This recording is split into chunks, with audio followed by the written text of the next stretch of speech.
Hit man Rohit Sharma తన ఖాతాలో మరో రికార్డును వేసుకున్నాడు. ఏప్రిల్ 14వ తేదీన ముంబైలోని వాంఖేడే స్టేడియంలో జరిగిన మ్యాచ్లో అరుదైన రికార్డును సొంతం చేసుకున్నాడు.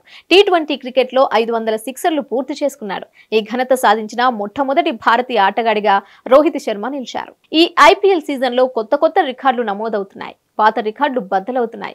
ముంబై ఇండియన్స్ మాజీ captain Rohit Sharma T20 format క్రికెట్లో చరిత్ర సృష్టించాడు.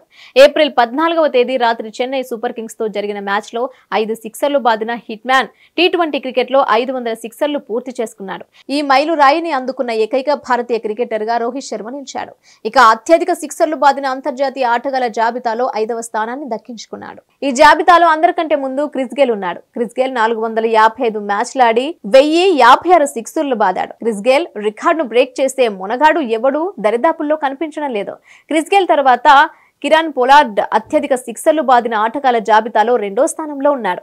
586 మ్యాచ్లాడిన పోలార్డ్ 860 సిక్సర్లు బాదాడు. పోలార్డ్ తర్వాతి స్థానంలో ఆండ్రూ రస్సెల్ 3వ స్థానంలో ఉన్నారు.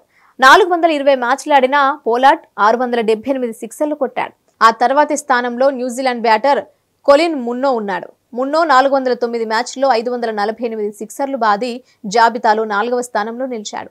5వ స్థానంలో హిట్ మ్యాన్ రోహిత్ శర్మ నిలిచాడు. 419 మ్యాచ్లాడిన రోహిత్ శర్మ 501 సిక్సర్లు బాదాడు. ఈ ఇన్నింగ్స్ ద్వారా సిక్సర్లు బాదిన జాబితాలో 5వ స్థానంలో నిలిచాడు. ఏప్రిల్ 14వ తేదీ రాత్రి చెన్నై సూపర్ కింగ్స్ చేతిలో ముంబై ఇండియన్స్ ఓటమి పాలైంది. చెన్నై నిర్దేశించిన 207 పరుగుల లక్ష్యాన్ని ముంబై జట్టు ఛేదించలేకపోయింది. దీంతో రోహిత్ శర్మ సెంచరీ వృధా అయిపోయింది. ఇక చెన్నై గెలుపులో ఆ జట్టు స్టార్ బౌలర్ మతీషా పతిరనా కీలక పాత్ర పోషించాడు. 4 కీలక వికెట్లు పడగొట్టి ముంబై జట్టును కోలుకోలేని దెబ్బ కొట్టాడు. 4 ఓవర్లలో కేవలం 28 పరుగులు మాత్రమే ఇచ్చాడు. చెన్నై బ్యాటర్లలో కెప్టెన్ రుతురాజ్ గైక్వాడ్, శివం దుబే రాణించారు. జట్టు విజయంలో కీలక పాత్ర పోషించాడు. చివర్లో వచ్చిన ధోని చెలరేగి ఆడటంతో చెన్నై జట్టుకు భారీ స్కోర్ లభించింది. Hit TV presents like, share, comment.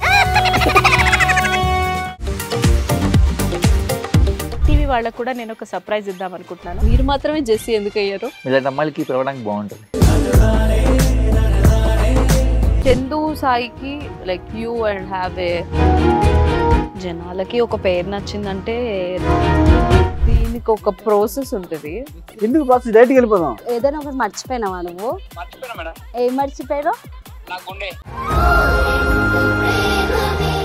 ఏదో ఆ టైంకి మన సుడి బాగుంటే ఎవరన్నా చూపిస్తే రాయగలం కానీ డోర్ టు డోర్ సేల్స్ చేసేవాళ్ళు. శారీ వస్తుంది, శారీలో వెనకాల కట్టుకుని